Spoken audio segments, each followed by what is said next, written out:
o sol vai brilhar, levando alegria no ar. 98.7 Rádio NSC, a rádio que fica com você.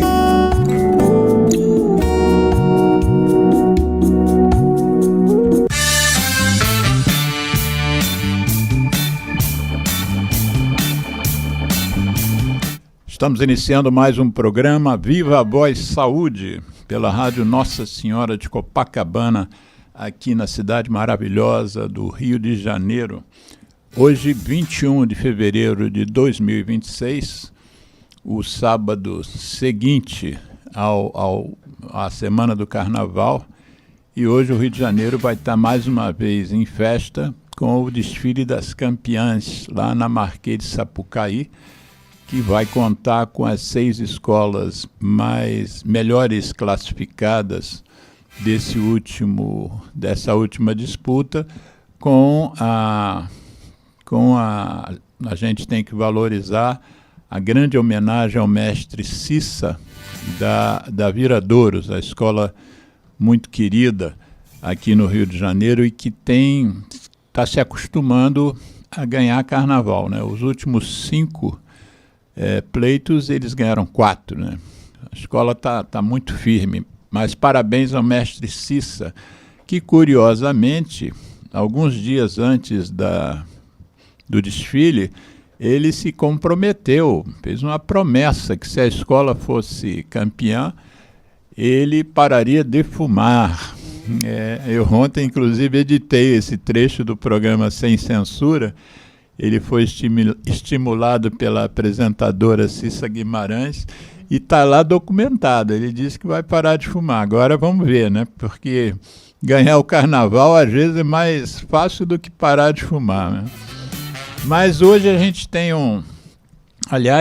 daqui a pouco, eu estou indo para Marquês de Sapucaí para documentar uma coisa que eu tenho feito aí, eu acho que nos últimos 10 anos, uma escola que é comandada pelo Paul Davis e pelo Caio Leitão, a convite da minha amiga Magda Fernandes, e é a Escola Embaixadores da Alegria, que é uma experiência social extraordinária em que são dadas oportunidades para um grupo imenso de pessoas que de outro modo não teriam acesso a um desfile de escola de samba. Então, essa escola é já um símbolo do Carnaval do Rio de Janeiro e abre o desfile das campeãs. Então, é a primeira escola e é uma escola, enfim, bem profissional, com belos percussionistas e você tem pessoas lá que a gente chama de especiais, né? Mas, na verdade,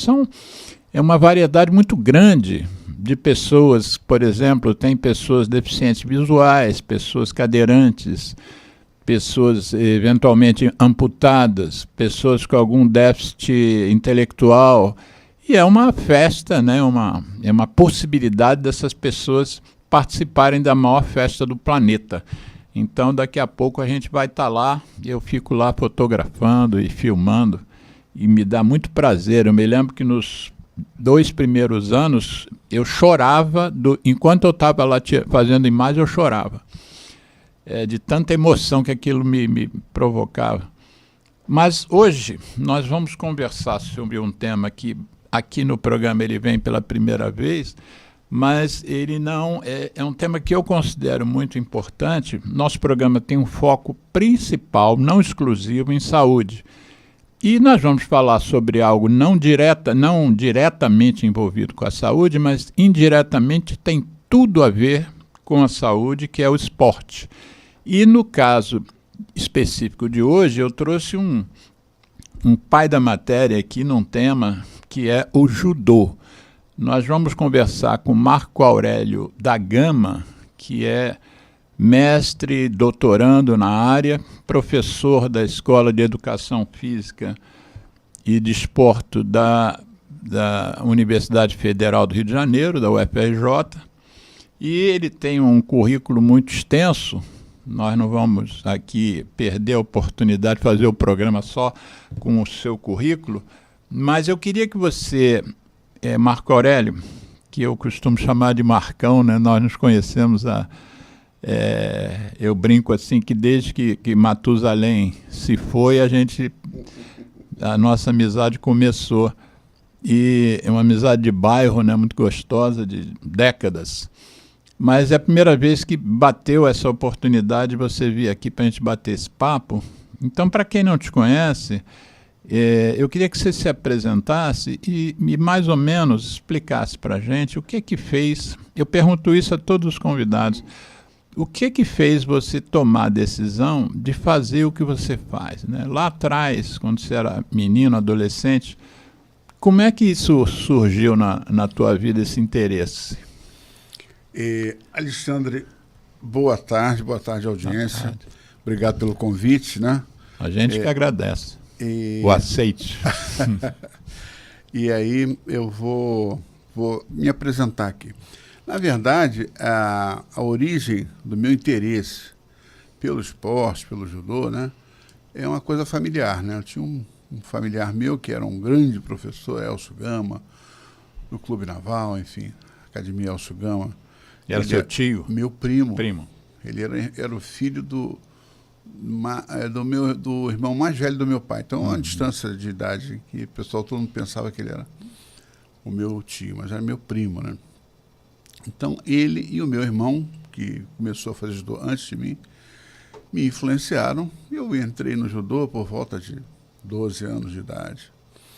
E fui tomando gosto, né? Eu acabei me interessando em fazer graduação em Educação Física, né? Eu me graduei faixa preta em 1976. Olha quanto tempo faz, né? Com que idade? Mais ou menos. Com 22 anos, né? Com 10 anos de judô, então. Exatamente. Então, e logo depois eu entrei para a universidade, aí me graduei em 1980, aí vinculado ao judô, né, competindo, dando aula, aquela coisa toda. Em 1986, eu fui convidado para fazer parte de uma gestão da Federação de Judô, né? Aí fiquei com um assessor técnico do departamento técnico e eu, na federação, tive a oportunidade de ser vice-presidente, tesoureiro. Hoje em dia, eu estou atuando, a minha contribuição é na função de diretor da Comissão Estadual de Graus, que é o órgão que é responsável pelo processo de graduação daqueles que pleiteiam a promoção para faixa preta, primeiro grau, do primeiro grau para o segundo, e assim sucessivamente até o quinto. É um processo que tem início no começo, já tivemos atividade esse ano, né? E que tem a culminância por volta do mês de novembro de todos os anos, né? Então, E paralelo a isso, eu me graduei em 76, faixa preta. Desde então, eu comecei a dar aula na academia do meu primo e tal. E teve uma escola ali na Gabi, que eu comecei a trabalhar em 82, e me mantive lecionando para criança até 2022, quando eu encerrei a minha participação. Portanto, 40 anos. Num lugar só. E eu destaco que nesse local, eu nunca tive assim como foco desenvolver um trabalho de alto rendimento, de especialização. Mesmo porque numa escola você tem uma carga horária que não é grande, você tem limitação às vezes de espaço, às vezes a privacidade que você quer, tem um futebol do lado, um vôlei do lado, aí você capturar a atenção do aluno fica difícil, então você não pode se aventurar, né, e fazer coisas mais complicadas, né? E mesmo porque também aquela questão da aderência, né? O aluno que faz judô numa escola, ele não está procurando ali, embora alguns pais até que pensem nisso, né? Uma especialização, mas assim um derivativo de uma hora de uma extra classe, né? Que ele vai complementar. E é importante porque ele vamos entrar na questão do judô daqui a pouco, ele amplia o convívio dele com os colegas da mesma idade, e que isso sempre é muito positivo para a formação dele. Né? Então, é positivo até para a gente, hoje em dia, diz que você, para ser longevo, né, uma das coisas que você precisa, além de um estilo de vida, de alimentação e coisa, é a socialização. Né? Exatamente. Então, quer dizer, eu vou te contar nessa história de nunca ser um campeão dali. Quando tinha um garoto ou outro que se destacava, encaminhava para o Flamengo, né? Vai lá para o Flamengo tem equipe de competição. Mas uma vez eu estava num samba ali na Escravos da Mauá. Sim, conheço. Eu estava no Escravos da Mauá, aí aparece um ex-aluno do colégio, falou: ô professor, tudo bem? Eu digo: ô rapaz, como vai e tal? Pô, professor, muito obrigado. Eu falei: mas obrigado por quê, rapaz? Você não sabe. Quando eu estudei ali, minha mãe separou do meu pai, né? E aí ela ia ali e ela ouvia aquilo que você falava. E ela dizia que eu tinha que atender aquilo. E as suas orientações foram importantes na minha formação. Quer dizer, você Sim. Tem uma para além da luta. Para né? além da luta, né? É uma questão muito importante. Então vamos agora satisfazer a minha curiosidade. Conta a história do judô. Da onde que veio e qual era o espírito lá atrás, no início, quando se pensou na... Você chama de esporte, tem gente que chama de arte marcial. Isso. O que é uma arte marcial, por falar nisso? Olha, eu, particularmente, eu não sou adepto da utilização do termo arte marcial, né? Porque Marte é o deus da guerra na filosofia grega, né? A marcial vem de Marte. Exatamente. Então, a questão da arte marcial. E eu acho que mais o esporte, uma atividade, um estilo de vida, acho mais interessante. Né? Entendi. Então, tem mais um caráter formativo, né? E o judô, a gente antecipando alguma coisa, vou falar da responder a sua pergunta, né? Mas o judô é um esporte de luta, né? Em que você... eu quero vencer você, mas eu quero preservar a tua integridade física. Porque se eu sou um cara forte, habilidoso e inconsequente ou mau, eu machuco o teu joelho hoje, a perna do Geraldo amanhã, daqui a pouco não tem ninguém para eu treinar. Então, e o judô, a gente vai ver na nossa conversa, a importância que existe, que a gente deve dar ao adversário. Eu só vou me desenvolver na medida que o meu adversário me impõe dificuldades que me obrigue a um esforço, a um empenho, para eu caminhar. Ou uma técnica. Exatamente, por aí. Mas e aí? Então, a questão é a seguinte. Eu tenho... Meu professor foi o Gama, foi o meu irmão Júlio e o Henrique Pereira. 3 professores que me deram aula. Mas eu não parei por aí, né? Eu estou conversando com outras pessoas. Eu tenho um grande amigo meu que, se morasse no Rio, você ia entrevistá-lo, com certeza, o professor Matsuda, e um outro amigo de São Paulo, o professor Hachiro Ogawa, né?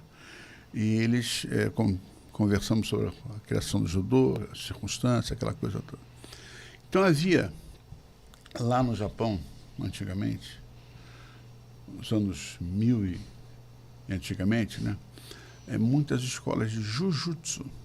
Jujutsu era uma arte de luta que era desenvolvida através do princípio do Shinken Shobu, que era a luta real, verdadeira, luta até a morte. Né?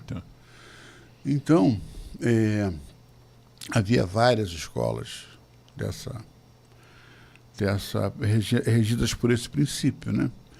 E aí, a questão do momento histórico em que o Japão passa a se ocidentalizar com a chegada dos portugueses, enfim, né?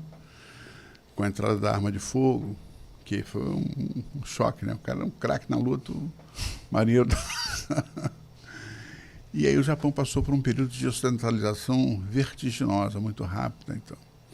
E o Jigoro que ele é considerado... Como é que chama? Jigoro Kano.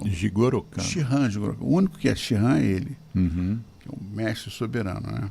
Os outros são senseis.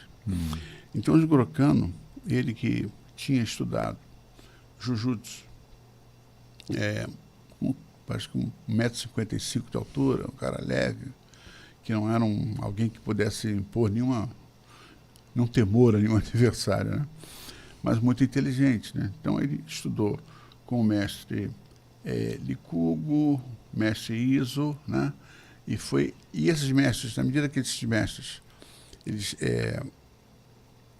faleciam, eles se apropriava dos escritos, estudava, porque tudo para ele tinha que ter uma fundamentação científica, uma explicação científica, né? Ele falava naquela época da questão das alavancas, enfim, né? Enfim.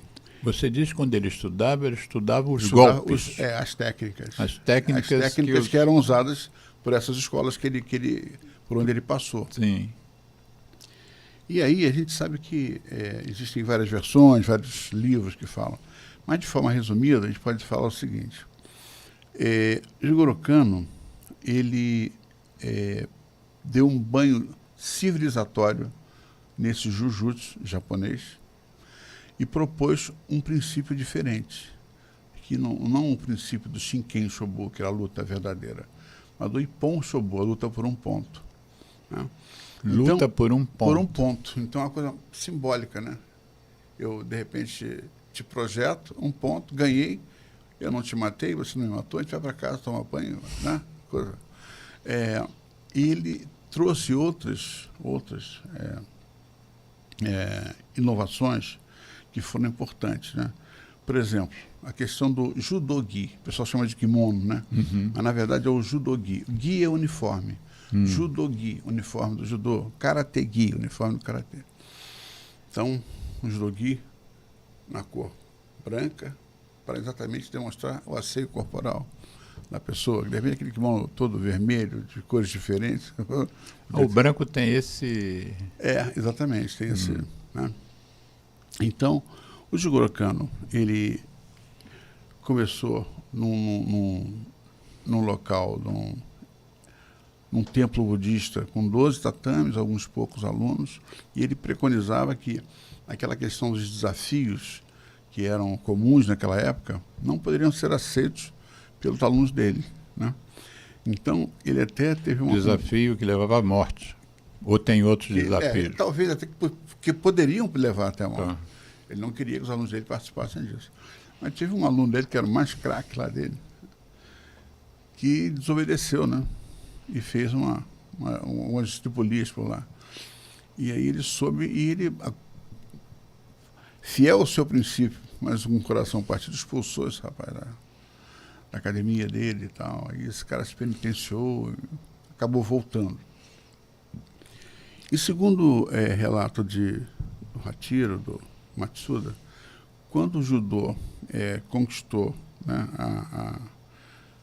o prestígio de ser uma disciplina abraçada pela polícia de Tóquio, pelo governo japonês, havia no Japão mais de 600 escolas de Jujutsu.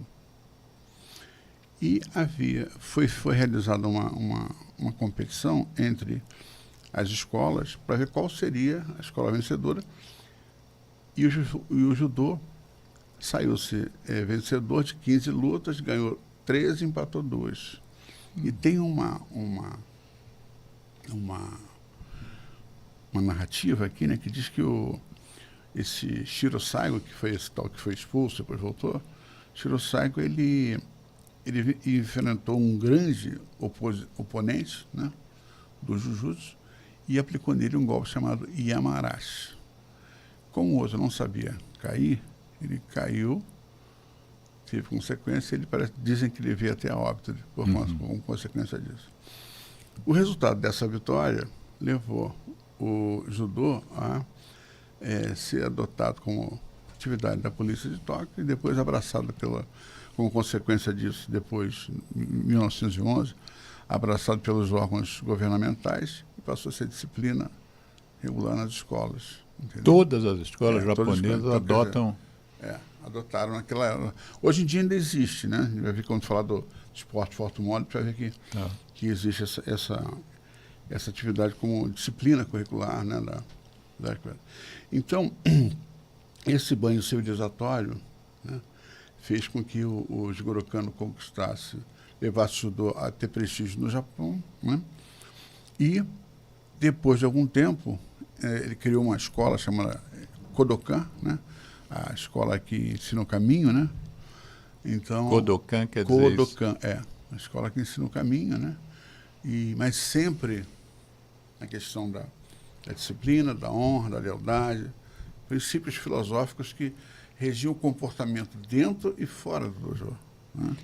Você que deu o título do programa e você sugeriu como título, primeira palavra, judô, e depois dentro e fora do dojo. Isso. Aí eu te perguntei o que era dojo. Dojo é o local onde você pratica a atividade.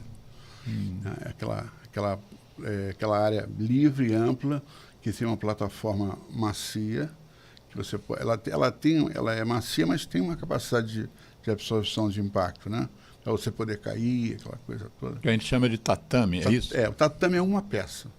O conjunto de peças é o dojo. O que tem além do tatame? Tatami. O que tem além do tatame no dojo? Tem atualmente, antigamente, ele era feito de palha de arroz. Palha de arroz? Palha de arroz. O Japão é um grande produtor de arroz. Exatamente. Aí, palha de arroz. Depois ele passou a ser feito de palha de arroz, mas coberto com a lona, essas lonas grossas, né? Sim. Enfim, aí foi evoluindo, aí passamos para uma espuma de densidade específica, espessura específica e tal. E atualmente a gente tem um tatame olímpico, né, que ele tem a propriedade de absorver, ele tem um peso que ele não se separa com a movimentação dos atletas, né, e é de fácil limpeza, né, entendeu? Então os materiais evoluíram para dojo, como evoluíram para judogi, né? Também. O judogi antigamente não tinha, hoje em dia tem um design, o cara fica bonito. Kimono. O kimono, o popular kimono. E aí, Alexandre, deixa eu te contar essa questão. E aí o Jigoro Kano começou a mandar pessoas de graduação para fazer a disseminação do judô no mundo. Estados Unidos, Brasil, Peru, Inglaterra, França e tal. E o judô se desenvolveu, né, em alguns lugares com mais velocidade, com mais estrutura.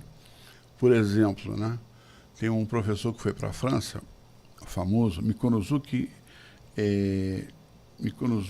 vou lembrar o nome dele aqui, Kawaishi, Mikonosuke Kawaishi. Ele foi para a França para ensinar o judô. Então, o francês, segundo dizem, né, alguns dizem, os livros, muito refratário à língua estrangeira, né, de uma certa dificuldade.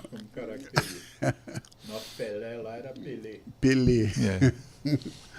Aí ele foi obrigado a criar uma estratégia de facilitar, né, a aprendizagem dos alunos, não obrigatoriamente associando o movimento a um nome em japonês. Ele falou, primeira técnica, ao invés de você falar assim, o sotogari, primeira técnica, alavanca de perna. Ou Tigari. Então, ele usou uma estratégia e aí ele falava alavanca de perna em francês. Exatamente. Aí não tinha reação. Tinha uma questão de numeração, enfim, uma coisa bem interessante. E aí, ele também, é atribuído a ele, né? Porque, por exemplo, as graduações no judô, elas são kyus, que são os graus iniciais, e os dans, que são os graus superiores. Então, o Kyu, no Japão, primeiro Kyu, segundo, quer dizer, no nível Kyu, ele é regressivo. Então, você começava no sexto Kyu, faixa branca, faixa amarela, o equivalente, né? Amarela, laranja, verde, roxa, marrom e a preta. Então, o sexto Kyu era branca, o quinto era amarela e assim sucessivamente. Lá, eles usavam a faixa branca até a faixa laranja e verde, roxa e marrom, a faixa marrom. E a preta, ela tem 10 graus. Do primeiro ao quinto, ela é totalmente preta e não tem distinção entre elas. Aí você depois tem o nível codância, que são os graus superiores. Sexto, sétimo e oitavo DANs são a faixa vermelha e branca, também sem distinção. Sem preto, então, não tem preto. Tem preto, né? Mas esse aqui pode usar a faixa preta também, ele pode usar essa e a outra. E o nível lá de cima, nono e décimo, a faixa é toda vermelha, né? Então, antigamente, hoje em dia não, já tenho 10 faixas décimo dan pelo mundo fora. Mas, antigamente, a gente tinha como se fosse assim, uma estrutura da Igreja Católica. O décimo dan era o Papa. Os nonos dan eram os cardeais. E os bispos eram né? Então, era nessa lógica que a graduação era estabelecida. E é assim até hoje. Embora você tenha mais décimo dan hoje. Então, você tem os mudanças, ou dangai. Por que a gente fala mais, fulano é faixa preta, e não fala fulano é faixa vermelha? Que quase não tem. Olha, o Rio de Janeiro hoje tem, quer ver, em torno de 85 codâncias, tá? Aí você tem um nono dan, que é o Geraldo Bernardes, né? Da Gama Filho, da Subterração, né? Que é um grande professor, na verdade. E você tem oitavo dan, você tem uns 15, tem uns 15 do sétimo dan também, e o restante é tudo sexto dan. Então, no nono dan só tem um? Só tem um, aqui do Rio de Janeiro. Sim. De outros estados, existem outros professores que são nono dan. Então, a graduação está estruturada em mudanças, que são as faixas até a marrom, da branca até a marrom. Depois eu quero que você me diga isso, me mande isso tudo por escrito. Vou te mandar. Porque na hora que eu reeditar o programa, eu vou botar uma legendinha. Tá. Só para as pessoas terem mais intimidade com esses termos. Para nós, para a maioria de nós... Mudanças são sem dan, né? Uhum. Os iniciantes. Aí tem os iudanças, que são as faixas pretas até o quinto dan. Primeiro, segundo, terceiro, quarto e quinto. E depois tem os codanches, que são os graus superiores a partir do sexto. Quando você diz a estruturação, a hierarquia e tal, o que diferencia é porque que é de uma faixa abaixo não conhece determinadas técnicas que o outro conhece? É isso que diferencia, não?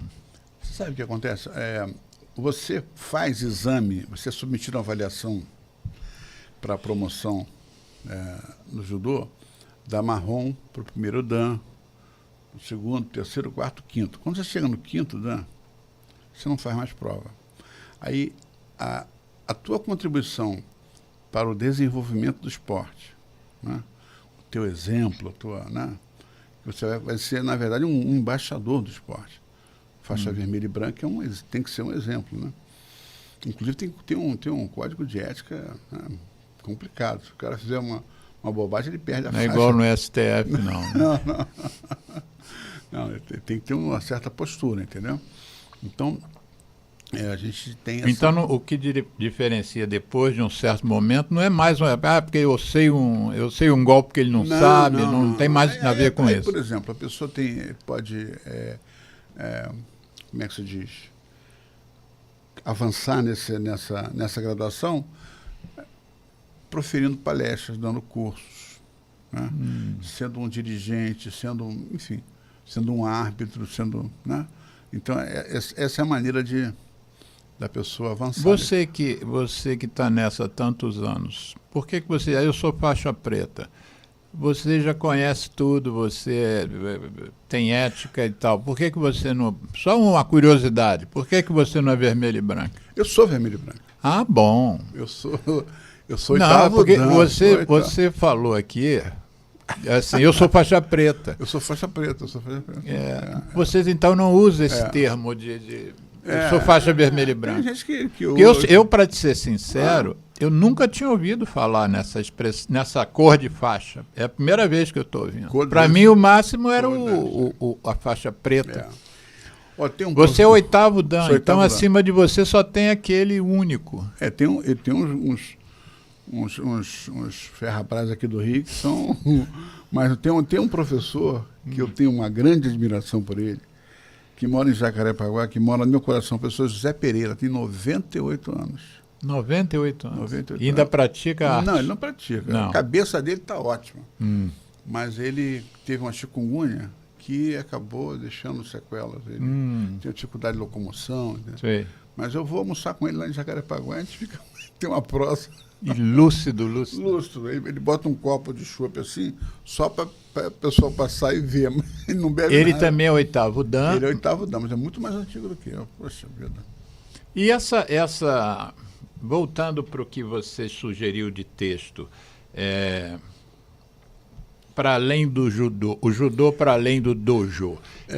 Fala um pouco dessa questão desses ensinamentos, Isso. da ética. O que o menino que pratica judô durante a sua adolescência, o que ele ganha, além da questão da saúde física, da prática de um esporte, que poderia ser outro esporte, mas o que o judô tem de diferente, por exemplo, do futebol, ou em termos de filosofia? Isso. Você falou uma coisa que eu vou... Você que sabe tudo, ninguém sabe tudo. Tem um grande professor que já é falecido lá de São Paulo. Eu falei que você era o pai da matéria. Não. O Miguel Suganuma, que já é falecido, ele diz assim, ninguém sabe tudo. Não tem uma pessoa que saiba tudo sobre judô. Vai ter sempre alguma coisa que você... É uma complexidade tão grande de aspectos, de conteúdos, né, que não tem ninguém que saiba tudo sobre judô. Não existe isso, né? Mas, enfim, você perguntou sobre a questão a filosofia. A filosofia. Existe professor de judô que trabalha conscientemente, né? Ele vai sempre trabalhar na perspectiva da transferência da aprendizagem.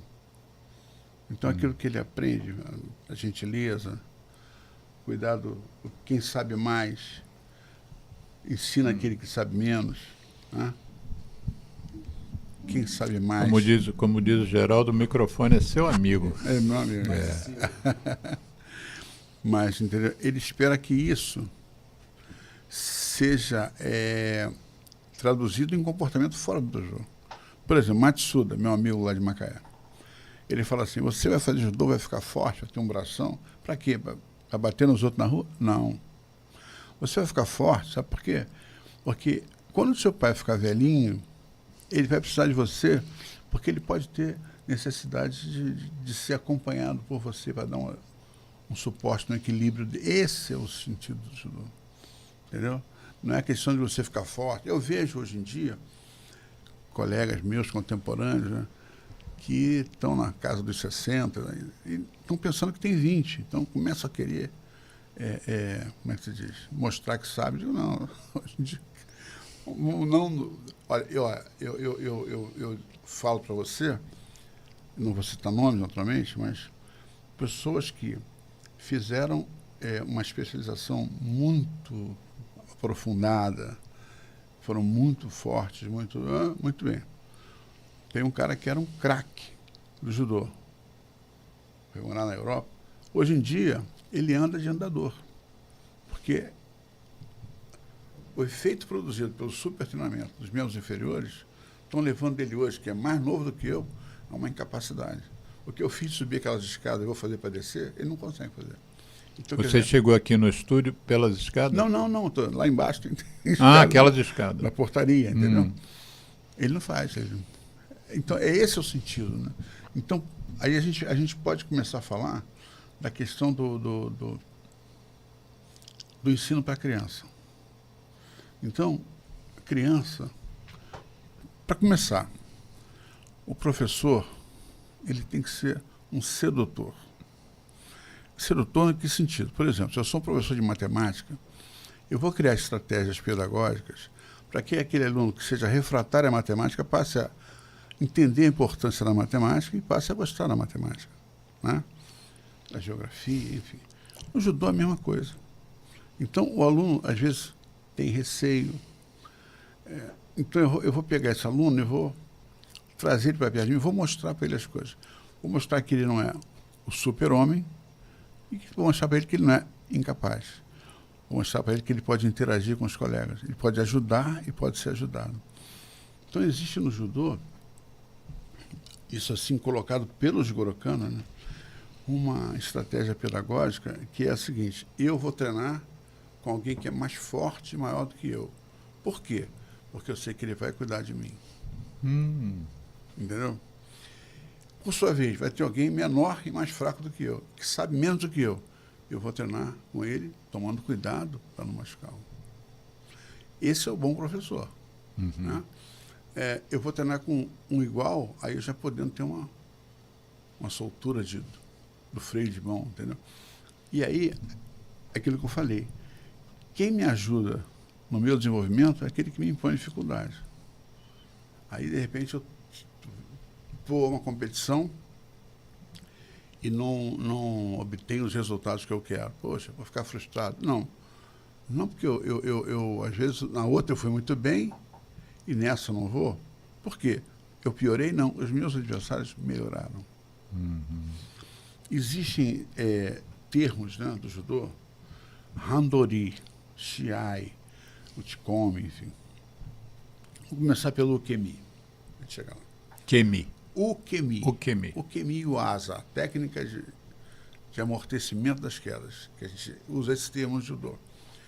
Mas, segundo meus amigos Hachiro e Matsuda, o Ukemi não é isso. Não é só isso. O Ukemi é forma de proteção do corpo. Então, o exemplo... Não é só para amortizar a queda. Não. Por exemplo, se você está com o seu carro, aí você vê um pedestre ali, um senhor que está fora da faixa, aí você diminui a marcha, desvia dele, você fez o Ukemi. Entendeu? Você está andando aqui, se eu for sair daqui não contornar, e contornar essa mesa, para não bagunçar tudo, eu estou fazendo o Ukemi. Então, o Ukemi, inclusive no Candido, o Matsuda mostra para a gente, o desenho, né? É o desenho de uma mulher grávida. Visto de cima, a mulher grávida protege o feto. Então, o Ukemi é isso, são formas de proteger o corpo. Num ambiente de luta, como você protege o corpo? Caindo corretamente. Para trás, para frente, para um lado, para o outro. E o judô, ele tem uma estruturação pedagógica muito interessante, que você, desde a questão da etiqueta, do cumprimento, né, quando você entra no dojo, né, você cumprimenta o dojo. Para o principiante é um mero gesto mecânico, mas para quem já internalizou aquilo, ele sabe que ele está entrando num ambiente que ele tem que ter um comportamento. Um respeito pelo ambiente. Exatamente. Ele vai sentar. Como é que ele senta? Ele senta com a perna cruzada ou fica ajoelhado de frente para a área interna. Se ele vira de costas, alguém cai em cima dele e não vê. Ele se machuca e o outro pode se machucar também. Entendeu? Então, quer dizer, essa questão tem até um evento que a gente fez lá no Fundão, né? Aí tinha um grupo, sei lá, 200 alunos e mais uns 50 professores.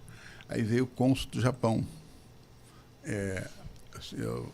Sensei Ishii, ele veio, japonesinho pequenininho, né? Aí ele olhou e falou assim, olha, se essa academia fosse no Japão, ninguém gostaria de fazer aula aqui. Aí a pessoa, poxa, mas por quê? Olha os chinelos, é tudo muito, aquela montanha de chinelos. No Japão, você chega, pega o seu chinelo, para na beira do dojo, o chinelo voltado para fora, para quando você sair já está... Né? Aí, a partir desse dia, foi como se fosse assim, um choque, né? Aí o pessoal passou a observar esse detalhe. Realmente, quando eu fui no Japão, fui no Kodokan, a questão, você entra no Kodokan, você tem aquelas prateleiras, você bota o seu calçado ali e você transita lá dentro descalço. Tem, né, enfim, mas aí, vamos continuar aqui. Então, a questão do Ukemi, a questão do cumprimento, né? A maneira de pegar o dojo, o judogi, né?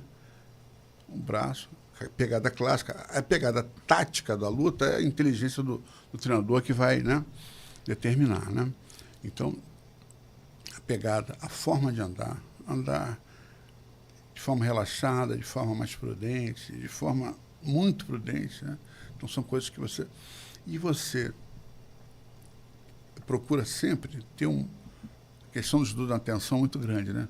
Você tem que é uma pessoa inteligente como você, tão forte quanto, você tem que induzir essa pessoa ao erro, ou você observar um erro que ela cometa, para você se aproveitar aí, né? Então, peguei, andei, vou desequilibrar. Como é que eu desequilibro? Para frente, para trás, para um lado, para o outro, e nos pontos intermediários. Então, Jigoro Kano preconizou como Rappo no Kuzushi. Então, para cada direção que a pessoa desequilibra, ela fica vulnerável a uma determinada ação. Então, é uma perturbação que você provoca no equilíbrio do seu adversário, ao mesmo tempo que você procura preservar a sua estabilidade. É um jogo de inteligência, né? Uma coisa interessante.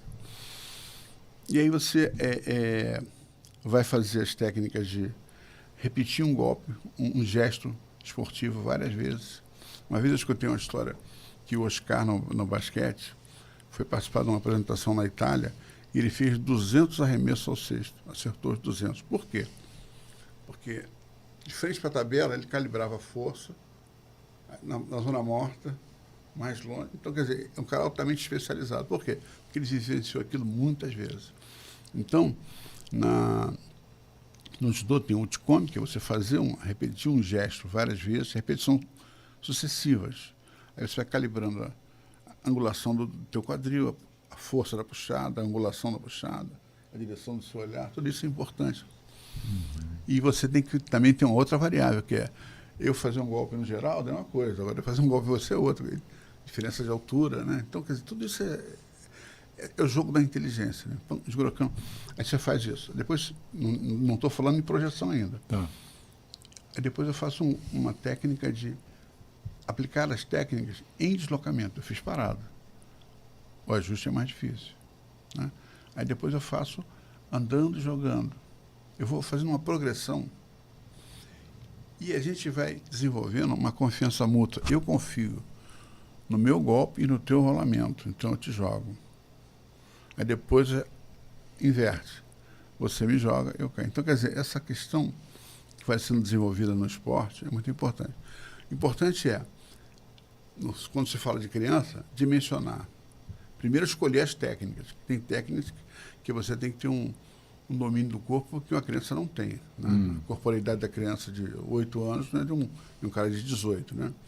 Então, você tem que selecionar e ter atenção no volume e na intensidade.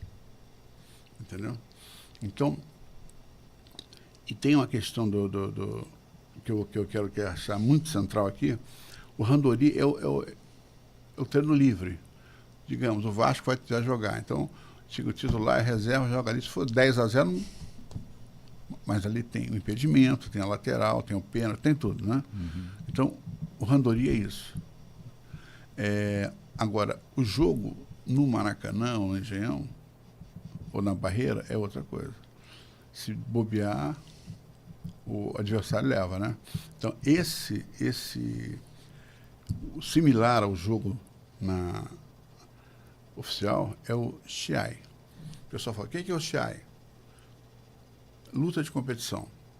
Aí os meus professores, não é isso. Shiai é prova de conhecimento. Como prova de conhecimento, né? Pode ser uma prova de conhecimento. Digamos que eu vou lutar com você. Nós estamos lutando muito hoje. Não é a primeira vez que a gente luta hoje. Então, você me projeta e me ganha. Tá? Mas o meu professor falou assim, poxa, muito bem, dessa vez, na outra luta, você caiu para ele em 1 minuto. Dessa vez, você lutou com ele 3 minutos. Você conseguiu demonstrar que você sabe defender. Então, você é um vitorioso. Então, às vezes, o cara que ganha, o avanço dele é pequeno. Agora, aquele que de repente se esforçou ali ele tem então, é uma prova de conhecimento. Se você explica isso para o teu aluno, para o pai do teu aluno, você distensiona muita coisa. Porque ele vai passar a ver essa atividade com outros olhos. Sim, não necessariamente tem que ganhar sempre. A especialização precoce é uma coisa muito que deve ser evitada, né? E isso é um ensinamento que se aplica para a vida inteira, né?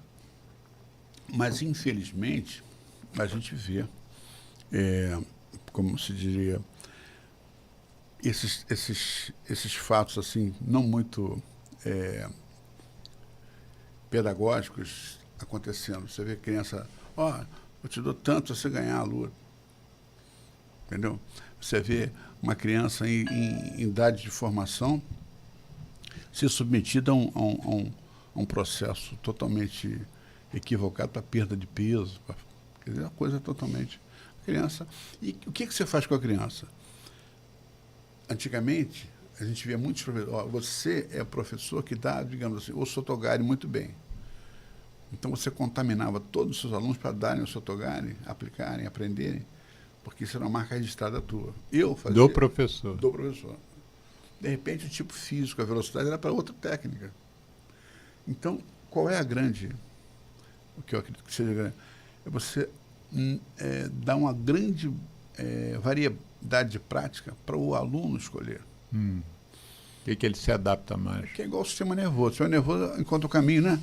Então, o aluno, de repente, ensinou várias técnicas.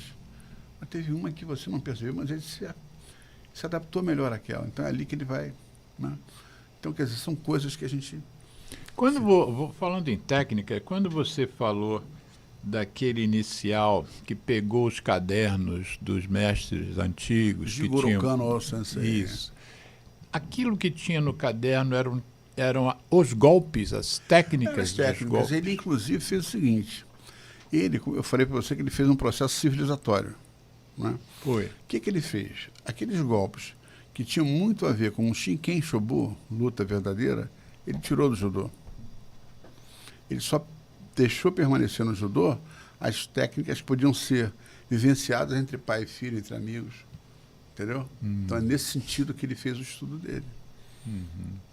E as técnicas, você falou uma que você falou o nome em japonês, depois você falou a alavanca das pernas. Né? Isso. Cada movimento desse é uma técnica, seja ele qual for. Aquilo é estudado. Isso. Você não faz uma coisa aleatória, que nem briga de rua, que sai... Existe o Jigoro Kano em 1895. O judô foi criado em 1882. Em 1895, ele criou o Gokyo. Gokyo, Ichi, San, Shigo. Eram 5 grupos, cada um com 8 técnicas, que ele preconizava como uma sequência ideal para a aprendizagem do iniciante. Então, eram 40 técnicas. Depois, houve uma revisão desse Gokyo em 1920. Houve uma modificação. Por ocasião do centenário do judô, em 1982, houve outra revisão do Gokyo. E, recentemente, em 2017, outra revisão, que permite que a gente afirme assim, o judô tem 100 técnicas. 100 técnicas? 100 técnicas, incluindo as técnicas de projeção. As técnicas de projeção, você tem 2 grandes grupos, que são as técnicas de projetar conservando o equilíbrio e a técnica de projetar sacrificando o equilíbrio. Você pode jogar, acompanha o adversário. O que você chama de projetar? Projetar é jogar no chão. Então, você projetar o adversário. Projetar o adversário no chão. Técnicas em que predomina a alavanca de perna. O Sotogari, Kouchigari, Ouchigari. Né? Você tem as técnicas que você tem a predominância. Não é que seja só essa alavanca, mas predominantemente a alavanca de quadril. Koshiguruma, Haraigoshi, daí por diante. E as técnicas Taoshi, daí por diante. E as técnicas de sacrifício, para trás e sacrifício para o lado. Então, ele classificou tudo. Técnicas de imobilização. A luta de judô, você pode vencer aplicando um ippon, projetando ou imobilizando. Né? Antigamente eram 30 segundos, depois passou para 25, agora são 20. Ou então levando o adversário... Como é que chama essa imobilização? O saikomi. Saikomi. O saikomi. Ou sai comer. O Ou sai ipom é comer quando o você azar. derruba o outro. Não, o ipom é a pontuação que você faz. Ah, Quando eu estou lutando com você me projeta, eu caio com impacto, força, né, controle, tudo é ipom. Totalmente de costas é ipom. Ok.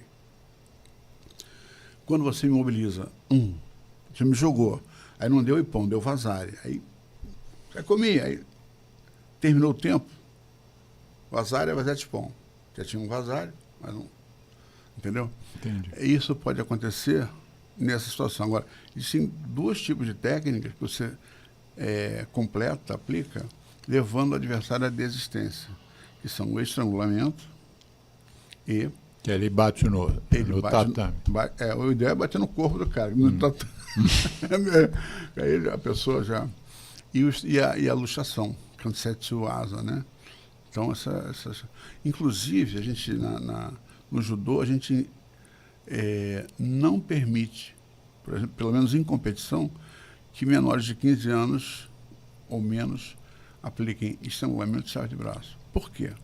Porque a gente entende que talvez um ou outro não tenha maturidade para calibrar a força, para calibrar a angulação da alavanca, entendeu? Então, essa é uma coisa... Abaixo de 15 anos, não. A gente diferencia isso aí, entendeu? É uma coisa assim, Vamos fazer um intervalo então, Geraldo? Ele, quando bota essa musiquinha, é fogo. Ele está pedindo, é bom que eu vou botar uma água. Vamos fazer um intervalo. Aí toca uma música. ZY1 201, Associação Comunitária Nossa Senhora de Copacabana, 98,7 FM, a onda que chega ao seu coração. Rua Hilário de Gouveia, número 36, 9º andar, Copacabana, Rio de Janeiro.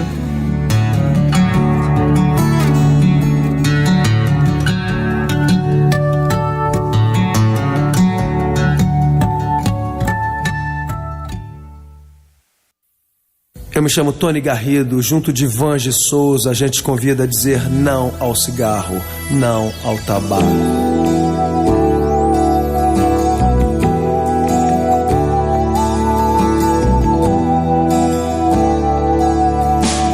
Em meio ao caos da fumaça de tantos carros e chaminés, somado ao ar já pesado, cigarros, charutos e narguilés. É feito estufa, é feito por cada um mais um contra, já são 2 a favor do ar mais saudável. Apague o cigarro, acenda o amor. Eu trago a música, Soa bem ao meu e ao seu ouvido. eu trago a música, É o que temos sempre oferecido. eu trago a música, Respiramos melhor o planeta e nós. eu trago a música. Mundo sem tabaco, levante a sua voz.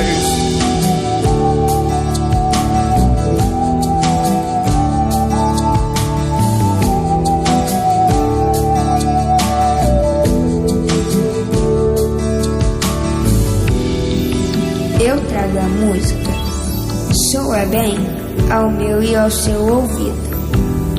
É o que temos, sempre oferecido. Eu trago a música, respiramos melhor o planeta e nós. Mundo sem tabaco, levante a sua voz. É feito estufa, é feito por cada um mais um contra, já são 2 a favor. A favor do ar mais saudável, apague o cigarro, acenda o amor. Eu trago a música, Soa bem ao meu, ao seu ouvido. Eu trago a música, é o que temos sempre oferecido. eu trago a música. Respiramos melhor o planeta e nós. Eu trago a música. Mundo sem tabaco, levante sua voz.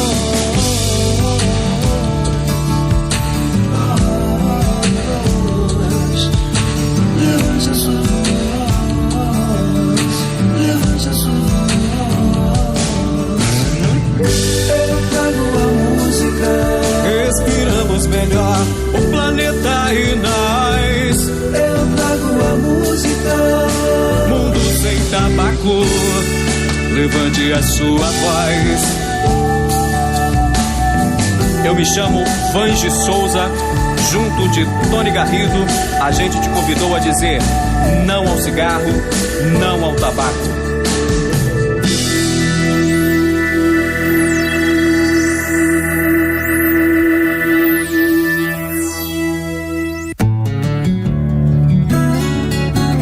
ZY1 201, Associação Comunitária Nossa Senhora de Copacabana, 98,7 FM, a onda que chega ao seu coração.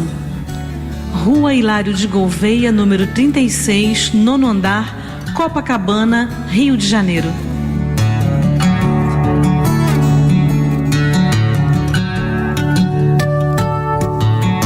Estamos reiniciando o programa Viva a Voz Saúde pela rádio Nossa Senhora de Copacabana. Hoje nós estamos conversando com Marco Aurélio da Gama, que é mestre em ciência do esporte, doutorando também nessa área esportiva, e nós estamos conversando sobre judô, que é o tema de eleição do nosso convidado, que 40 anos ministrando aulas, palestrante, e hoje num departamento que analisa a evolução dos atletas na questão das mudanças que eu chamo de mudança de faixa, mas ele deu um outro nome que daqui a pouco ele vai falar sobre isso. Fazer uma referência à música do intervalo, foi uma música chamada Eu Trago a Música, que é uma maneira de dizer para a gente não tragar a fumaça do cigarro, né? Então é a música do Vange Souza e a interpretação é do Vange com o Tony Garrido, do nosso querido Tony Garrido, do Cidade Negra. E nós estamos conversando então sobre judô, e o Geraldo no intervalo fez um questionamento ao convidado, que qual é a diferença entre judô e jiu-jitsu. Marco Aurélio, explica aí a diferença, para quem não entende. Na verdade a diferença ela é muito pouca, né? Porque, como eu falei antes, o Jujutsu japonês, ele acabou por produzir o judô em 1882. Através do Jigoro Kano, que ia estudando o Jujutsu, né? Acabou redimensionando a atividade e criando o judô. Quando o Jigoro Kano, ele manda para vários lugares do mundo professores para disseminarem a prática do judô, ele manda para o Brasil alguns professores, né? Vou citar dois aqui, professor Maeda e professor Rios Vogal, entre tantos, né? E o professor Maeda teve uma passagem bastante significativa pelo norte do Brasil, né? Pará, Amazonas, e lá ele conheceu e interagiu com a família Gracie, que se apropriou de um conhecimento, de uma habilidade extraordinária, tanto é que eles são hoje reconhecidos mundialmente por tudo que eles têm realizado, tem uma quantidade enorme de atletas e alunos pelo mundo afora, né? Isso é muito importante. E o judô, ele segue o seu caminho como uma atividade olímpica, né? E muito similar ao jiu-jitsu, né? E tem algumas diferenças que são bem básicas, né? Mas que não distanciam a mecânica do judô. Por exemplo, a luta de judô começa em pé e pode ter continuidade no chão. Quando a luta acontece no chão, está sendo desenvolvida no chão, ela tem que se desenvolver de forma dinâmica. Se você, de repente, bota alguém numa guarda de perna, fica parado ali, o árbitro conta 1, 2, e aí ele manda levantar e começa de novo. O que já não acontece no jiu-jitsu. No jiu-jitsu, a luta, basicamente, ela acontece. Mas no chão, tanto é que a pontuação do judô, a mais importante é o ippon, derrubou, você pode acabar a luta com um ippon. No jiu-jitsu, não. Você pode dar um ippon, que a luta continue. Quer dizer, então, o interesse do jiu-jitsu é a luta no chão, com as chaves, né, nas articulações, e no judô, a luta, o fundamental são as técnicas de projeção, podendo ir para o chão. Então, essa é a diferença. Na história... Não, desculpa, eu te interrompi. Não, pode falar. Não, eu queria sair um pouquinho do jiu-jitsu. Eu fiz, na minha juventude, eu fiz karatê. Mas como eu fiz medicina, a coisa, no primeiro, segundo, terceiro ano, naquela época se chamava de científico, né? Hoje é o ensino médio. Na nossa época, né? Nossa, nós temos a mesma idade. E eu acabei parando, cheguei acho que à faixa verde. Mas a gente que é leigo, a gente sabe que existe uma série de lutas que a gente ouve falar, mas eu não me lembro da história do karatê, por exemplo. Mas aí existe o karatê, o kung fu, existe aquela que dizem que é israelense, que Krav Maga, né? Dá um apanhado assim, que lutas existem hoje? Além de judô, jiu-jitsu, capoeira. Olha, eu também não sou muito... Eu sou uma pessoa assim... É muito... Uma certa restrição, né? Eu tenho uma identidade muito grande, uma proximidade muito grande com o judô, né? Sim. Então, por exemplo, o judô, o karatê e o aikido... Ainda tem o aikido. O aikido, eles têm uma certa... Uma proximidade histórica, porque os três criadores, o Funakoshi, o Jigoro Kano, o Ueshiba, foram contemporâneos no Japão. Inclusive, o Ueshiba com o Aikido fez uma demonstração, e o Jigoro Kano viu, ele falou assim, poxa vida, esse era o judô que eu queria fazer. Porque o Aikido? Porque o Aikido é uma atividade muito bonita. Muito bonito. Muito bonito. Eu tinha um colega que praticava. É interessantíssimo. E o karatê é o esporte que é a esgrima sem espada, né? Com a mão, né? E tem, por exemplo, o aikido, ele tem acho que não tem competição de aikido. Ah, não tem? Porque lá, fala o nome de um campeão de aikido. Não tem.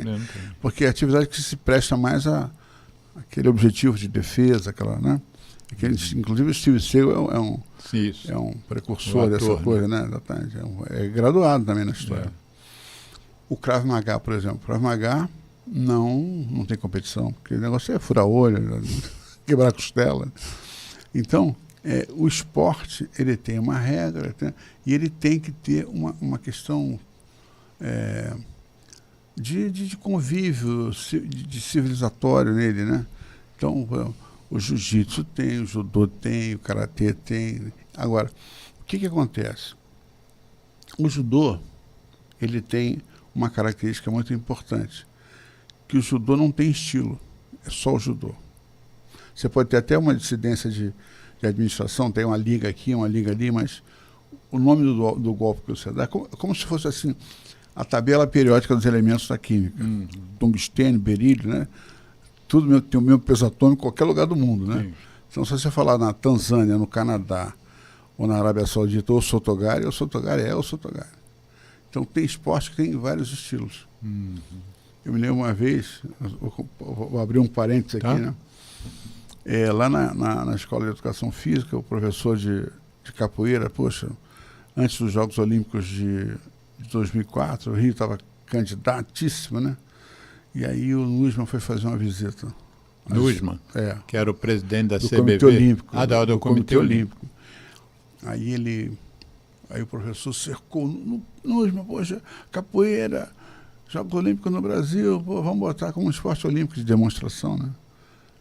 Aí o Nussmann, pensando rápido, assim, vem cá, capoeira o quê? É uma luta ou é uma dança? Aí o cara não soube responder, ele foi embora. Foi o que aconteceu lá na escola. Então, por exemplo, o karatê hoje tem disputa, mas certamente deve ter havido algum conflito. Deve ter havido algum conflito interno, porque são vários estilos. Sim. Entendeu? Então, ainda tem outra que eu não citei também, e que também é olímpica, é o Taekwondo, né? Taekwondo é olímpico. Então, é olímpico, olímpico também. E é também origem japonesa? Não, acho que coreano. O taekwondo é coreano. Coreano, E nessas práticas japonesas, você acha que tem uma influência grande, de alguma maneira, do budismo? Tem, com certeza. Tem? Até a própria caligrafia que o japonês usa, kanji, tem tudo a ver com chinês, com hindu. E como é que a coisa se... Olha, tem lá atrás, eu não estou falando dessa questão da caligrafia, não, mas tem as lendas, né, que como as lutas surgiram, tem algumas lendas do sonho de Takenouchi, que o cara dormiu, aí de repente teve lá um sonho que acabou dando a ele um caminho para ele. Tem a questão da lenda da cerejeira e do salgueiro, né, que a árvore frondosa e dura, numa tempestade de neve, com o acúmulo do peso da neve, a árvore quebrava, enquanto que a outra, flexível, o peso da neve acumulava, ela vergava, funcionava, depois voltava de novo. Então, aí veio o princípio do ceder para vencer. Tudo isso tem a ver com a China. Ceder para vencer. Ceder para vencer. Porque uma história do judô que a gente aprende, né? Hoje em dia tem uma coisa meio diferente. Na competição é diferente, né? Mas o princípio é o seguinte, se eu baseio o meu jogo na força e for lutar com você e você é mais forte que eu já perdi antes de entrar. Entendeu? Agora, se eu baseio o meu jogo na inteligência, na astúcia, no senso de oportunidade, eu posso ganhar de alguém que é mais forte que eu.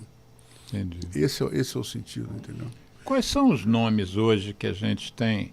Por exemplo, eu que não sou eu não acompanho regularmente, né, o esporte, daí eu me lembro bem do Aurélio Miguel, né? Isso. E agora nós temos uma lutadora também que tem sido... Rafaela Silva, né? Que tem sido muito... Esse pessoal é um nível... São todos faixa preta, né? Claro. Todos. E eles, vamos dizer assim, são esportistas que fizeram carreira no esporte. Não foi só uma coisa de praticar esporte, é um negócio profissional, vamos dizer, né? Olha, Alexandre, deixa eu te falar uma história. O campeão, ele se torna campeão quando o espermatozoide fecunda o óvulo ali. Porque ele vem diferente. Eu te falei do Okada, da mão do Okada, Sim. né? Por exemplo, o Aurélio Miguel, uma vez eu fui disputar um campeonato em São Paulo, lá na Budokan, lá na cidade de Ribeirão Pires. Aí eu estou na arquibancada, aquela coisa de vai, mochileiro, né? Você vai, dorme na arquibancada, e luta, vai lutar, tá aquela coisa. Ali você foi lutar. Eu fui lutar. Aí tava eu, o Ney, o Ricardo e a esposa do Ney. Aí no degrau de baixo tinha um garotinho de 14 anos, faixa preta já, chamado Aurélio Miguel. Aí, garotinho de 14 anos, já faixa preta. E aí, lá na Budokan, assim, campeonato de faixa preta. Primeiro grau. Quem é primeiro grau, luta no primeiro grau. Independente da idade, do peso, é primeiro grau. Mesma coisa com o segundo e com o terceiro. Nesse ano, havia, na chave de faixa preta, primeiro grau, 106 concorrentes. Vou te dar uma única chance. Do Brasil todo? Não, é lá, do Brasil todo, mas lá, em São Paulo. Pergunta quem foi o campeão. Agora já. Aurélio Miguel. Aurélio Miguel. Aurélio Miguel. Eu tenho umas coisas. Uma vez eu fui lutar em São Paulo, na Budokan também, né? E equipe, né? Aí, pô, nossa equipe muito coesa, que lutava nessa época do Santa Luzia, aquele clube que fica lá perto do Boqueirão, né? Isso, lá perto do Santos Dumont. É uma equipe boa, né? Aí nós chegamos perto da luta final, nós contra a Vila Sônia. Aí aconteceu um negócio interessante, porque o Shinohara foi escrever a escalação da equipe, aí nós mandamos um espião para ver qual era. Aí o cara botou bem visível, né? Aí nós, a partir daí, a gente fez a nossa escalação. Só que era uma escalação fake. Ele enganou você? Enganou a gente. Aí, resultado. Porque o negócio é o seguinte, você tem que... O cara é muito forte, tu bota o teu mais fraco, porque aí ia perder mesmo, né? Muito bem. Resultado. Eu era o número 3, lutei com o número 3 dele, que era o Aurélio Miguel. Aurélio Miguel? Aurélio Miguel, eu lutei com ele, né, dignamente, mas de repente eu estava olhando para ele assim, né? Aí daqui a pouco, quando eu olhei, eu estava olhando o refletor lá em cima. Nem vi. Me disseram que foi um Taiotoshi que eu tomei. O que é o Taiotoshi? Taiotoshi é um golpe, né? Que você faz uma movimentação com a mão, né? Você passa ele, não tem quadril, é só braço. Era o golpe dele. Era a técnica preferida dele. Outra vez, eu fui para São Paulo, dessa vez no Clube da Scania, aí era terceiro grau. Terceiro grau, tal. Aí tinham 32 pessoas no terceiro grau. Pô. Aí daqui a pouco entra um cara para pesar. Quando ele pesou, o pessoal olhou, de 32 passou para 22. Era o Carmona. O Walter Carmona. Eu também perdi para ele. Tomei uma caça. Eu não estou aí para isso, não. Claro. Estou na guerra para me molhar. Mas por que de 32 ficou 22? Ficou com medo. Ah, ficou com medo? Ficaram com medo e foram embora. Muito interessante isso. Desistiram da luta. Do risco de cair com ele. O risco de cair com ele. Mas ele realmente é outro também que eu senti uma criança na mão dele. Era muito, muito habilidoso, muito atleta de nível olímpico, né? Mas você acha então que não é só o treinamento? O sujeito já nasce com aquilo? A pessoa já nasce com isso, entendeu? A pessoa já nasce. A Aurélio é uma pessoa diferenciada, Carmona. Cita outros aí, só para ficar para a história no programa. Essa turma nova aí, a Rafaela, por acaso, né? A gente estava a Rafaela já estava disputando evento internacional. Ela não era faixa preta, era faixa marrom. E estava incomodando as pessoas, né? Ganhando luta e tal. Aí o pessoal decidiu antecipar a graduação dela, mesmo sem ela ter... Está no momento de passar, né? Porque no momento de passar você entra, faz uma etapa de encontros e submete a um exame no final. Ela não chegou nesse ponto e a gente acabou falando. E depois que isso começou a acontecer, outros atletas, né? Juan Esquerdo e outros tantos, passaram a receber a faixa antes, né?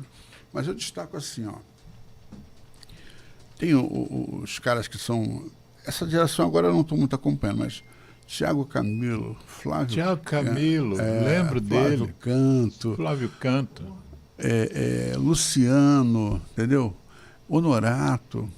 Poxa, o Thiago Camilo... Flávio Canto tem uma escola na Rocinha, não tinha? Tem um Projeto Reação, é um núcleo do Projeto Reação, né? Que tem até no Rio Grande do Norte, tem pelo Brasil afora, né? Mas é uma coisa assim muito, muito interessante. A gente vê essas pessoas. As mulheres. Uma vez, eu estava no meu trabalho lá, né? E aí o vice-diretor falou assim: Marco, olha, vamos receber aí a Mayra Guiar. Ela vai fazer uma filmagem, eu não vou poder estar aqui, você recebe ela. Foi logo depois dos Jogos Olímpicos de Tóquio. Mayra Guiar também, judoca também. Judoca, espetacular essa menina. Aí eu sei que eu recebi e tal, fiz ali uma mise-en-scène, mostrei para ela o que era, expliquei. Mais uma vez, ela foi apertar minha mão, impressionante. Ela é uma mulher bonita, né? Muito forte, fisicamente muito forte. Então não tem... Aí o pessoal fala assim, judô, CD para vencer. O cara com 60 quilos levantando 90 de supino, não é um CD para vencer. É interessante que... Fala, Geraldo. O judô, assim, né? O jiu-jitsu, ele tem uma coisa meio evento, parece, né? E o judô é diferente, né? É mais olímpico, assim, menos eventos, né? Olha, eu vou falar pela proximidade que eu tenho com a federação. Inclusive, estou na federação desde 1986, né? Então, a Federação Carioca... Antigamente, até 1900... Quando eu passei para a faixa preta, houve a fusão da Federação Fluminense com a Federação Guanabarina, Federação de Judô do Estado do Rio de Janeiro. Então, eu vejo o seguinte, o judô ele tem uma certa dificuldade para captar recursos para a realização de eventos, né? Porque você vê que um evento, quando você fala assim, está fazendo um evento num determinado local, tem custo aquilo. Claro. Né? Aí você vai ter custo para alugar o espaço, que tem ar-condicionado, tem luz, tem, né? Para pessoal para fazer serviços gerais, né? Segurança, arbitragem, né? Departamento técnico. E esse pessoal todo almoça. Né? E esse pessoal todo tem que ter pelo menos um prolabore para não dizer que perdeu o final de semana inteiro ali. Então. Isso no caso do judô. E ainda tem a premiação, que você tem que comprar, as medalhas, os troféus, aquela coisa toda. E aí, me parece que o pessoal do jiu-jitsu tem mais facilidade para angariar recursos, né, para fazer frente ao custo do evento em si. Né? Quando você vê esses campeonatos que são muito transmitidos na TV, o UFC, essas coisas, o que você acha desse tipo de evento? E você não vê judoca nesses eventos, né? Não, o judô até tem uma cobertura de eventos internacionais, o Grande Slam, né? Não, mas eu digo assim, o UFC, as coisas que eu vejo no UFC, primeiro sai muito sangue, né? Não, a luta de judô, você não vê sangue. Não vê. Você não vê golpes na cabeça, por exemplo. Você não é? Como é que você vê esse tipo de evento? Porque eu, particularmente, não gosto. E eu vejo, às vezes, passa um evento desse, eu estou num boteco, como nós frequentamos ali o cantinho, tem uma televisão, eu fico vendo que tem gente que gosta desse tipo de evento. Pede para trocar o canal. E tem gente que não gosta. Exatamente.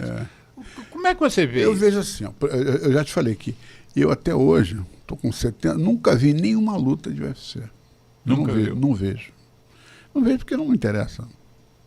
Se eu não gostar de tênis, eu não vou ver partida de tênis. Não, então é mais ou menos por aí.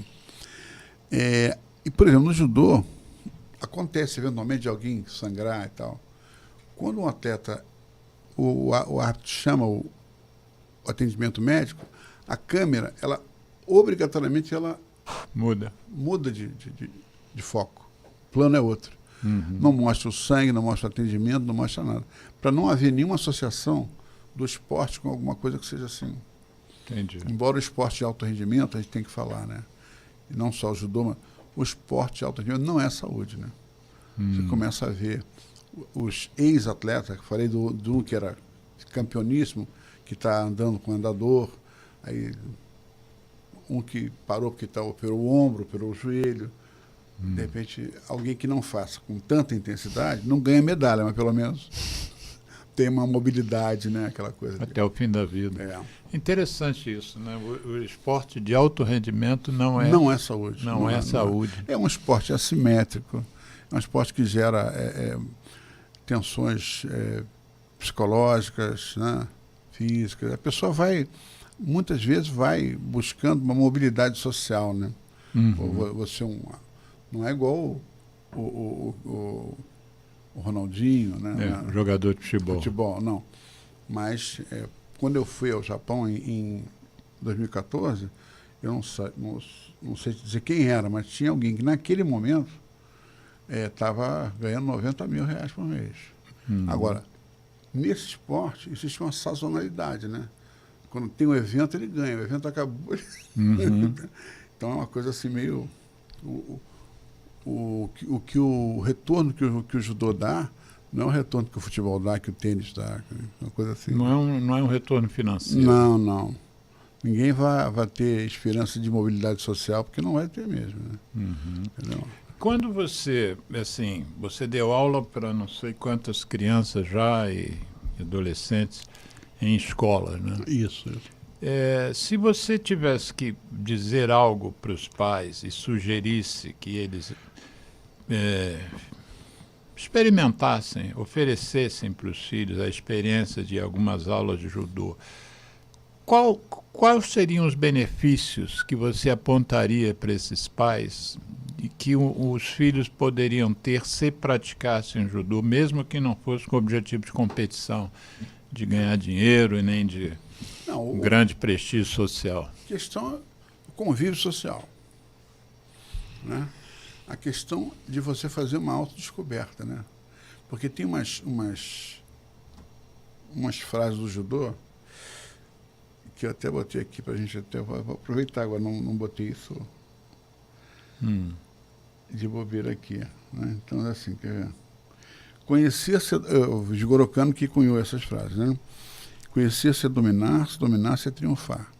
Não, mas dá mais ênfase no que você está falando. Conhecer-se é dominar-se. Inclusive, você pode olhar para a câmera. E dominar-se é triunfar, né?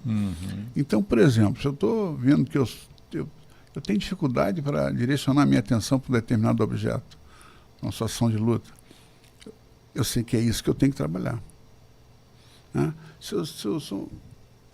Ou então se eu sou agitado demais, por excesso de agitação, eu vi também vem aqui a situação de um aluno muito forte, muito habilidoso, mas ele passou do ponto, e ele que estava ganhando uma luta lá no Clube Naval, se projetou de uma forma que ele caiu numa posição perdedora, o cara segurou e ganhou dele.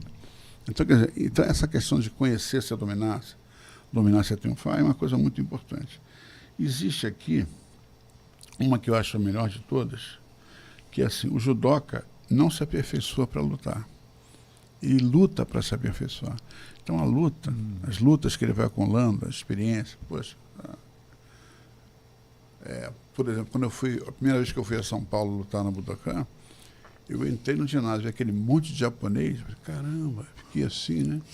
Aí tomei um sacode danado. No ano seguinte, eu já sabia que eu ia encontrar ali. Então, já tive um avanço. Então, essa questão de você dominar a tua ansiedade, hoje em dia eu vejo assim, a questão da aprendizagem, né? Vamos fazer uma apresentação em tal lugar. É um momento de pompa, de circunstância. As pressões que eu sofri no esporte me dão um suporte emocional para eu poder ter naturalidade. Eu posso até estar nervoso, mas eu me controlo. Entendeu? Então, essa questão é muito importante. Então, o judoca não se aperfeiçoa para lutar. O objetivo dele não é a luta. O judô não é um fim, é um meio. Ele, através daquilo que ele vai vencer de vitórias e derrotas e tal. Eu, por exemplo, a minha mulher perde um negócio, fica desesperada. Joana, perdeu. Eu estou acostumado a perder no esporte. Então, eu esqueci, sei lá, uma caneta, uma coisa. Não vou ficar... Porque a minha mulher, não, ela quer voltar, quer fazer um metrô. Entendeu? Mas eu não, no meu caso, sou... Porque eu vejo que muito disso... A gente tem várias formações. Formação religiosa, formação cultural, formação esportiva. Né? E tem a formação esportiva que no meu caso, me deu esse legado de eu ter uma... Não quer dizer que eu não tenha, não seja nervoso. Que a gente pode ter, Alexandre, a gente pode ser agressivo, nós não podemos ser violentos. Tem horas que você tem que dar uma... Chega para lá, né? Eu me lembro que uma das coisas que motivou a minha ida para a luta teria sido um aconselhamento que foi dado aos meus pais, que levaram o fato, minhas questões pessoais, de que eu às vezes não reagia a uma determinada situação na escola, com os coleguinhas, né? Então, uma das coisas que foi sugerido, e eu acho que tinha a ver mesmo, é a questão da segurança, né? A luta te dá isso também? Você passa a ser uma pessoa mais segura do seu potencial? Com certeza. Porque você é aquela coisa, você sabe que você é capaz de fazer, né? Você não vai fazer assim a qualquer 10 merréis, né? Mas você tem um controle. A gente tem... Uma vez eu assisti uma palestra na Suderj. Aí um sociólogo falou uma coisa interessante, que eu falei, caramba, isso é uma coisa muito importante. Que as relações humanas se dão de várias formas, né? Se dão na esfera da cooperação, da competição ou do conflito. A gente pode cooperar, pode competir eticamente. O conflito devemos evitar, ainda mais na nossa cidade, né? Não é recomendável, né? Mas porque você faz uma leitura antecipada, pelo menos você tenta fazer uma leitura antecipada, para você e para os seus. Para os seus, que eu digo, não é só o seu parente, não. É uma pessoa que vai atravessar uma rua, uma coisa, vai ter uma briga ali. Senhora, por favor, fica aqui. Isso é uma coisa que a gente tem que, para evitar, viver melhor, viver em harmonia, né? Isso é muito, muito importante, muito importante. Que é engraçado a gente falar em viver melhor, viver em harmonia, e ao mesmo tempo estar falando de uma luta. Né? É um paradoxo, né? Pode parecer um paradoxo, mas aquilo que eu te falei, no judô, né, eu luto com você, eu quero te ganhar, mas eu não quero te machucar. Entendeu? E vou te falar, já aconteceu comigo algumas vezes, de eu machucar alguém, a sensação que você sente é muito desconfortável. Muito desconfortável quando você machuca alguém. De repente, quem se machuca não sente tanto quanto você. Entendeu? Por que isso? Por causa da tua formação. Tem que tomar cuidado. Aquilo, né? Você luta com o mais forte, luta com o mais fraco, luta com o igual, e você vai criando uma sinergia ali, né? Você vai aprendendo a diferenciar uma coisa da outra. Né? E com naturalidade. Porque o judô, né? Ele tem aquela coisa assim, né? Lá atrás, como o Jigoro Kano preconizava assim, você vai lutar, você não quer cair. Mas o seu adversário seu colega de treino, entrou um golpe bem aplicado, relaxa, faz o rolamento, cai, levanta de novo e continua a luta. Cai de cabeça, cai de cara, cai de ombro, é coisa de competidor. Essa coisa de querer ser campeão a qualquer custo, né? Aí a pessoa pode, de repente, se machucar. E eu quero falar uma coisa sobre segurança. Você, inclusive, citou isso, né? A questão da como uma preocupação. A preocupação. A segurança, nosso tempo está... A segurança, ela passa, por exemplo, o professor vai dar uma aula, ele tem X alunos, ele tem uma área de tantos metros quadrados. Ele tem que saber qual é a capacidade máxima de pessoas em atividade simultaneamente, em que o risco seja reduzido. O risco de ele não estar percebendo alguma coisa. Exatamente. Eu, por exemplo, quando oriento uma atividade de luta, eu digo assim, todo mundo vai treinar agora no chão. Então está todo mundo ajoelhado ou deitado, aquela coisa toda. Então ninguém vai cair por cima de ninguém. Agora todo mundo vai lutar em pé. Então lutou em pé, caiu, levanta logo. Por quê? Porque se a minha luta tem continuidade no chão e a tua está em pé, você pode cair por cima de mim, como aconteceu aqui no Rio de Janeiro. Uma vez um professor foi lutar no seu treino, em vez de ficar de fora, ele foi lutar e ele acabou sendo projetado em cima de um aluno dele que teve uma lesão medular que o garoto acabou não resistindo. Eu acho que esse rapaz, se não me engano, foi professor do meu filho. Então. Acho que foi lá na ABB. Exatamente. Não foi? Nós vamos falar o nome dele, não? Não. Mas exatamente. Eu me lembro que isso marcou. Então eu tenho medo, eu já tinha essa cautela, né? E depois desse ocorrido eu tenho um medo muito grande, porque imagina, você está conduzindo uma atividade, tem um sinistro desse, é uma coisa muito ruim. Foi uma coisa complicada, me lembro. Isso já deve ter aí uns 15 anos mais, uns 20 anos. 20 anos. Mas é uma coisa inesquecível, né? Inesquecível. Eu não estava, não vi o acontecer, mas só de saber... E quer ver uma outra coisa? A questão da segurança. Tudo é regulamentação, né? Então, o judogi. O judogi, você tem que lutar o judogi. O judogi do judô, para treino, ele é branco. Vamos relembrar que o judogi é o kimono. O kimono, é o uniforme do judoca. Por que você não gosta de falar kimono? Porque parece uma palavra japonesa. Ela está consagrada. O kimono é a roupa que o japonês usa em casa. Entendeu? O judogi é branco. Né? E ele, há um tempo atrás, não havia uma regulamentação. Então, o cara esperto, ele pegava o judogi e encurtava ele. Então, se eu vou lutar contigo e não tem como pegar, de repente eu entro um golpe, né? E dou continuidade. Aí aqui eu tenho que te guiar para você cair normal. Se minha mão escapole aqui, tu vai entrar de cabeça no chão.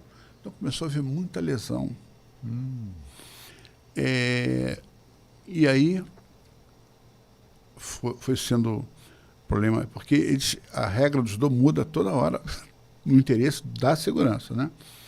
Então, eles criaram um instrumento que mede o pano sobrando aqui, tem que ter 10 centímetros. Se o atleta, antes de lutar, ele faz o check-in 10 minutos antes da luta dele. Lá dentro, ninguém está vendo, 10 centímetros, 10 a 15 aqui embaixo, o transpasso tem que ser de 25 aqui, 10 centímetros aqui, enfim, tudo regulamentado, para não haver problema. E, normalmente, um país que tem uma boa estrutura, um atleta que vai disputar um campeonato mundial, olímpico, ele leva 2 judoguis brancos e 2 azuis. Se rasgar um, ele troca imediatamente e continua. Não vai ter que dar a sorte de pegar um outro, que terminou a luta, ele trocou por um fora da especificação, ele perde a luta. Perde a luta. É lógico. E por que ele usa azul? Azul, antigamente, não havia judogi azul. A diferenciação do atleta era feita, o primeiro a ser chamado está aqui com a faixa, ele botava uma faixa diacrítica vermelha sobre a sua faixa e o outro botava uma faixa diacrítica branca sobre a sua faixa. E o placar tinha um campo vermelho e um campo branco. Sim. Penalidades e vantagens, penalidades e vantagens. Ok? Ok. Aí, uma vez eu estava em São Paulo, lá no Budokan, aí 2 japoneses, gêmeos, univitelinos, que a mãe compra o kimono no mesmo dia, que lava com a mesma frequência, tudo igual. Eu falei, meu Deus do céu, como é que o árbitro vai saber quem é o Tomohiro, quem é o Okada? Entendeu? Aí eu falei, caramba, a importância disso. E o japonês, ele não aceitou assim de muito bom grado a questão da introdução do judogi azul. O judogi azul substituiu a faixa diacrítica vermelha, porque aí fica mais fácil para o árbitro, para a TV, para o público, né? Para eles identificarem as ações, para conferir a pontuação ou aplicar a penalidade. Então, esse é o sentido. Então, no judô, você vai treinar todo mundo de judogi branco. Vai competir, leva 2 judogis, um azul e um branco. Dependendo de como você seja chamado. E porque toda vez que você faz uma relembrança de lutas suas, você fala do Budokan de São Paulo. Porque no Rio não tem? Não, tem. Eu estou falando muito da Budokan. Por acaso, tem belíssimas lembranças do Rio de Janeiro aqui, né? Porque o Rio de Janeiro a gente tem aqui a chegada dos japoneses aqui também. Aí eu vou falar de Budokan de novo. Tá. Porque, Augusto Cordeiro, que tinha uma academia aqui na cidade de Copacabana, né? Jorge Medi, Hermani, eles eram pessoas que iam a São Paulo, recorreu ao sensei Ryuzo Ogawa, que era o Papa. O Ryuzo Ogawa foi professor do Matsu, do Masao Shinohara, que foi o último 10º dan que a gente teve.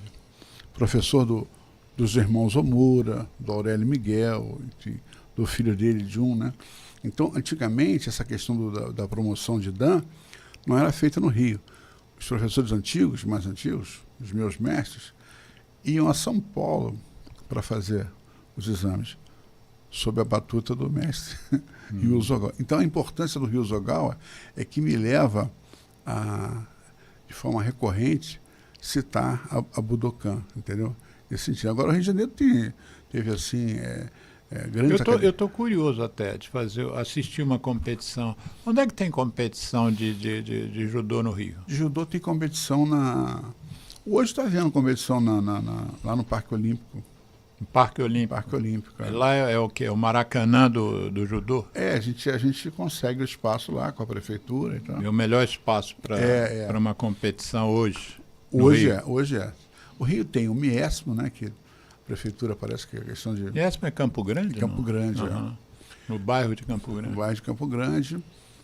Aí tem também um que também está com um problema de verba, que é a Arena da Juventude ali na Vila Militar, né, que é espetacular ali. Foi onde foi realizados os jogos de basquete nos Jogos Olímpicos do Rio de Janeiro, né.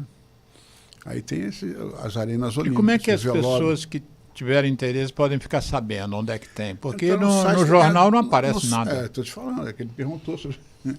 Entra no site da federação, judorio.org.br. Judorio.org.br. Na redição do programa eu vou escrever isso. Isso. Tem gente no YouTube, tá? Tem. Vamos o nosso presidente Lara está fazendo um trabalho muito interessante. Aqui Está escrito assim, eu não sei se é você, não é você, Marcos Aurélio. Não, esse é Marcos Aurélio, o nosso ouvinte aqui. Bem pontuado, ele escreve, me incomoda muito essa violência nas lutas de UFC. Esse esporte, ele bota esse esporte com, entre aspas, que lesa e danifica, isso quando não mata o outro. Depois ele também faz um outro comentário dizendo, tem um sobrinho que está indo muitíssimo bem no judô, inclusive a nível internacional. E ele dá o nome de Jesse Barbosa. Não sei se você conhece. Ele é quase seu xará. Você é Marco Aurélio, ele é Marcos Aurélio. Um abraço para o Marcos Aurélio aí, sucesso para o Jesse Barbosa. Ele é sobrinho do Marcos Aurélio, Jesse Barbosa. Sucesso mesmo. Mas também ele comunga da nossa opinião sobre esse tipo F, não sei o que, o F3, o F... porque... O UFC. Olha, por exemplo, a gente vê, quer dizer, a minha impressão, né? Não sou dono da verdade, longe disso. Mas eu digo assim, a gente, pelo momento que a gente está vendo na civilização brasileira, a questão da segurança, da insegurança, né? As pessoas querem um viés com faroeste, né? Resolver tudo na base da pancada. Então, querem aprender uma luta que dê um soco, um chute, uma coisa, né? E acho que não é por aí. A gente deve procurar outras alternativas, não vai ser o esporte que vai resolver. Então, se alguém... diga. A gente vê aquelas brigadas dos benfeitores, entre aspas, que sai com um porrete para fazer justiça em Copacabana, em Ipanema. Se alguém quisesse convidar você para, seja lá o que for, dar uma palestra, alguém queira entrevistar você, que contatos você passaria? Pode ser meu e-mail. Qual é o seu e-mail? Marco Gama.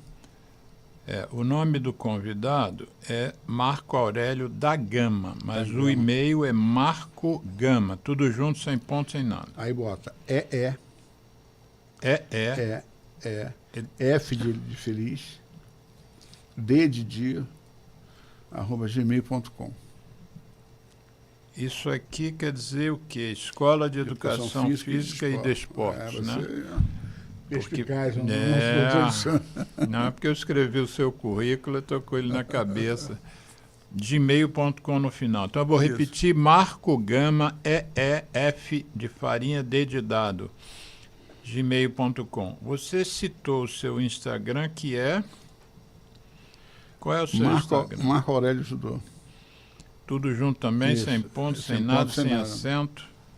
Marco Aurélio Judô.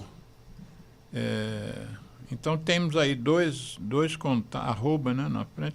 Temos aí duas formas de contactarem você. Eu acho que a tua, assim, isso que você foi pontuando aqui no programa, eu acho isso de uma importância que se fosse passado para quanto mais jovens, maior número de jovens pudesse... Porque eu acho que a questão filosófica do judô me chamou muito a atenção. Conheço você como pessoa, como amigo, e eu vejo que isso se estende. Toda a sua postura me parece uma postura de um homem muito seguro e de um homem que talvez isso tenha contribuído para a sua pessoa, né? Que eu vejo essas, por exemplo, adolescentes, imagens que eu recebo muito, porque eu tento fazer trabalho com escolas e tem gente que já sabe disso, me mandam muitas coisas. A violência na escola, a gente está falando da UFC, tem gente fazendo isso com professor, tem gente batendo em professora, mulher, né? Eu acho que a filosofia do judô, num ambiente como esse, faria as pessoas refletirem mais. O que você acha? Se conhecesse a dominasse a triunfar, ia cair muito bem em muitas crianças, né? Eu trabalhei também naquele CIEP Nação Rubro-Negra, ali na Gávea e tal. Ali era um CIEP de CA, quarta série, mas a gente tinha problemas de disciplina, não eram todos, né? Mas Os alunos que estavam fora da idade, um aluno de primeira série com 15 anos, era um problemaço para a gente. Ele batia nas crianças, tipo, rapaz, que é isso? Uma coisa assim. É a cultura, de repente, é o que ele vê. A contaminação. A gente está perto do encerramento. Uma ocasião, eu fiz uma brincadeira na aula, para encerrar a aula. Aí o garoto que ganhou a brincadeira, o que ele fez? Ele pegou, para comemorar, ele fechou os dedos e só levantou o dedo médio. Tá? Eu falei, cara, que isso, rapaz? Onde é que você pensa que você está? Não, professor, o craque do meu time fez isso no Maracanã, final de semana. Eu falei, que argumento que eu vou ter? Então, de repente, o cara tem um alcance que ele não tem noção do que... Ele faz uma besteira e isso vai ser reproduzido em escala. Foi o Juninho Pernambucano, não foi? Não, foi o Romário. Foi o Romário? Foi o Romário. Porque a torcida do Vasco tem um... Esse é o gesto da torcida jovem do Vasco. Mas só que com as mãos cruzadas. Isso. Assim.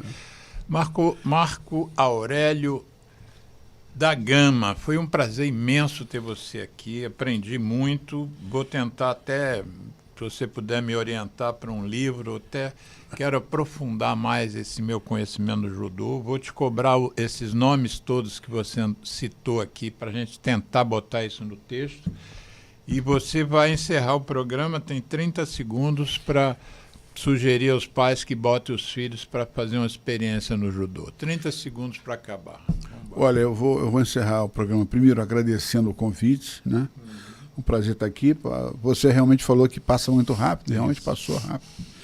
E aí vou repetir aqui uma frase do meu querido amigo Shiro Matsuda de Macaé, que ele fala assim: o judô é uma atividade tão boa que se o Brasil inteiro fizesse judô, seguindo os preceitos do Jigoro Kano, o nosso nível civilizatório seria muito mais elevado.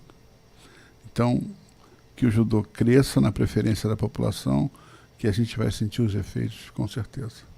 Obrigado. Eu que agradeço. Gama, querido.